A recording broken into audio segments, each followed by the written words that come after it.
days after a Russian passenger jet broke into pieces in a remote area of Egypt's restive Sinai Peninsula, an official from the airline has stressed on the fact that it's extremely unlikely for planes to just split into two mid-air, raising questions over a possible terror angle to the mishap. Bill Neely gets us this report. The debris is so scattered, the plane's tail 3 miles from the cockpit, that Russian investigators say it broke up in mid-air.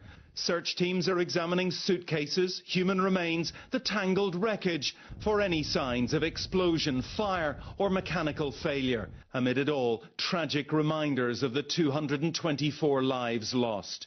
The plane's 2 black boxes have now been recovered, and soon the voices and data from the cockpit will be analysed. Investigators still have no idea why the plane suddenly lost altitude and speed at 31,000 feet, why the pilot made no distress call, or exactly why the plane broke up in mid-air. They're going to be looking at the flight controls, they'll be looking at the fuel system, and then they'll also be looking at maintenance issues that may have induced some sort of technical failure. One of the things that you can't rule out at this time is whether or not there was an explosive device of some sort on the aircraft. They're searching too at a morgue where the bodies of dozens of passengers were examined by a Russian forensic team. Most of the dead have now been brought here to be identified, many of them only through DNA samples. It is grim work. 25 of the dead were children, some photographed near the plane, the youngest 10-month-old Dorina waiting to go home.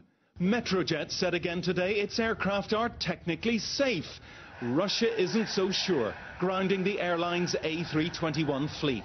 Some airlines are now refusing to fly over the area until the cause of the crash is known. In Russia, it was a day of mourning, prayers and tears. There's plenty of unanswered questions.